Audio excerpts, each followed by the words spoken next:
just like I remember.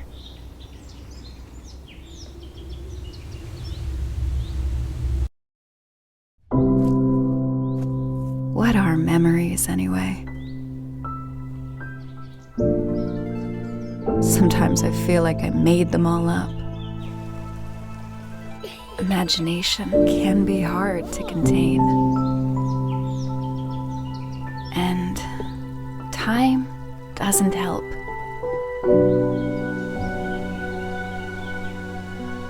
It stretches, bends, and reshapes it all,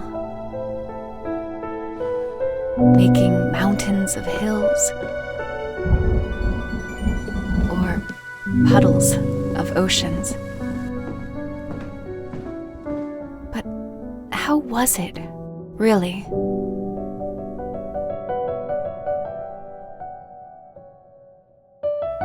The past isn't recalled as much as it is felt. Remembering might be either cruising familiar roads or braving stormy seas. Although it never fails to touch us, whether we fish for nostalgia, gloom, or bliss. For what?